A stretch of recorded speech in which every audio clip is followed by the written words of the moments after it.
జమ్మూ కాశ్మీర్తో పాటు పంజాబ్, రాజస్థాన్, హర్యానాతో పాటు కొన్ని ప్రాంతాల్లో గుజరాత్లో ఉన్నటువంటి కొన్ని జిల్లాల్లోనే ఈ యొక్క బ్లాక్అవుట్ కూడా ప్రకటించడం జరిగింది. కొద్దిసేపు క్రితమే అందరూ కూడా ఈ కాల్పుల విరమణ ఒప్పందం ఏదైతే ఉందో దీనికి సంబంధించిన అంశాలపై కూడా అందరూ చర్చిస్తున్నటువంటి సమయంలో ఒక్కసారిగా పాక్ మళ్ళీ భారత్ పై కూడా ఈ విధంగా కాల్పులకు కూడా తెగబడడం జరిగింది. ముఖ్యంగా ఈ డ్రోన్స్ ద్వారానే ఎక్కువగా టార్గెట్ కూడా చేశారు. కాబట్టి పాక్ ఉన్నటువంటి యుద్ధ విమానాలు కావచ్చు, ఇంకా అనేక విధాలుగా ఇటు S-400 దాన్ని ఉపయోగించుకొని వాటన్నింటి కూడా ధ్వంసం చేసినటువంటి సంఘటన కూడా చోటు చేసుకున్నారు. దాంతోపాటు నిన్న ఉదయం నుంచి కూడా సాయంత్రం వరకు నిన్న 6 ఎయిర్ బేస్ కూడా ధ్వంసం చేస్తారు.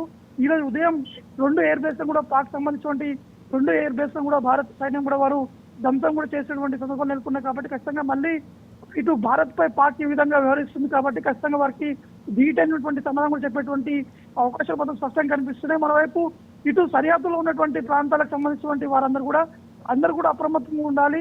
రాత్రి పూట ఏదైనా జరగవచ్చు కాబట్టి ప్రజలు ఎవరు కూడా ఉద్యమం వెళ్ళేటువంటి వారు కూడా వెళ్లకుండా నివాసాలను ఉండాలి. ఒకవేళ ఏదైనా శబ్దాలు వచ్చేటువంటి సమయంలో కూడా ప్రతి ఒక్కరు అక్కడ అందుబాటులో ఉన్నటువంటి బంకర్స్ కావచ్చు, ఆ బంకర్స్ లోకి వెళ్ళి దాచుకోవాలని చెప్పేసి కూడా అధికారులు, ఆ రాష్ట్రానికి సంబంధించినటువంటి అధికారులు, హోంశాఖకు సంబంధించిన అధికారులు కూడా ఈ యొక్క ప్రకటన కూడా చేయడం జరిగింది. కాబట్టి ఖచ్చితంగా రాత్రి చాలా కీలకమైనటువంటి డెవలప్మెంట్స్ కూడా జరిగేటువంటి అవకాశం ఉన్నట్టు కూడా మనకి స్పష్టంగా అర్థమవుతుంది.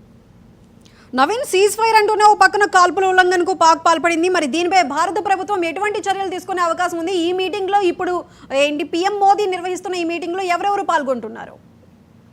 ముఖ్యంగా పిఎం మోడీ నివాసంలో చాలా కీలకమైనటువంటి చర్చ అనేది కూడా చెప్పచ్చు. ఎందుకంటే మధ్యాహ్నం వరకు జరిగినటువంటి ఒక చర్చ ఒక విధంగా ఉంటే దాని తర్వాత ట్రంప్ చేసినటువంటి ప్రకటన, ట్రంప్ ట్విట్టర్ ద్వారా చేసినటువంటి ఆ పోస్ట్ తర్వాత దాని తర్వాత భారత్ సంబంధించినటువంటి అధికారులు కూడా కొంత ప్రకటన కూడా చేయడం జరిగింది. 2 రాష్ట్రాలకు సంబంధించినటువంటి ఒప్పందం కావచ్చు, సోమవారం మధ్యాహ్నం మళ్ళా ఈ యొక్క సమావేశం జరుగుతుంది, ఈ యొక్క చర్చలు జరుగుతాయనే విధంగా వారు కూడా ప్రకటన చేయడం జరిగింది. కానీ సరిగా 9 గంటల 5 నిమిషాల ప్రాంతంలోనే ఈ యొక్క పెద్ద ఎత్తున శబ్దాలు కూడా వచ్చాయని చెప్పేసి అక్కడ ఉన్నటువంటి స్థానికులు కూడా చెప్పడం జరుగుతుంది. అక్కడ ఉన్నటువంటి స్థానికులు అక్కడ ఉన్నటువంటి షెల్స్ తో పాటు అక్కడ ఉన్నటువంటి కొన్ని డ్రోన్స్ కూడా మా ప్రాంతాల్లో పడిపోయాయి, కొంత ఇల్లు కూడా ధ్వంసమయ్యాయని చెప్పేసి కూడా అక్కడ ఉన్నటువంటి స్థానికులు కూడా చెప్తున్నారు. కాబట్టి ఈ సీజ్ ఫైర్ ప్రకటించినటువంటి 3 గంటల్లోనే ఈ యొక్క మళ్ళీ ఉధృతంగా చోటు చేసుకుంది. కాబట్టి ఖచ్చితంగా ప్రధాని మోడీతో పాటు రక్షణ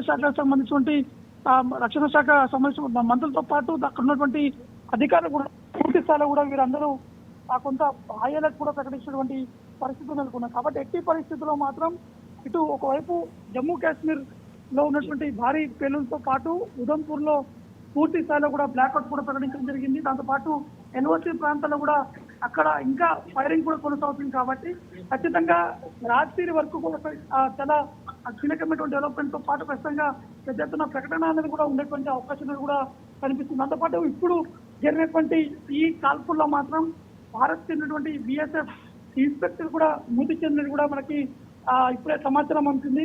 వీరు బిఎస్ఎఫ్ బార్డర్ అవుట్ పోస్ట్ లో ఉన్నటువంటి సమయంలో ఒక్కసారిగా ఆ కాల్పు కూడా జరిగే ఆ కాల్పుల్లో బిఎస్ఎఫ్ ఇన్స్పెక్టర్ కూడా మృతి చెందినట్టు కూడా తెలుస్తుంది. దాంతో పాటు ఇటు రాజస్థాన్ లో ఉన్నటువంటి ధర్మర నగరంలో పూర్తి స్థాయిలో విద్యుత్ సరఫరా కూడా నింపివేయడం జరిగింది.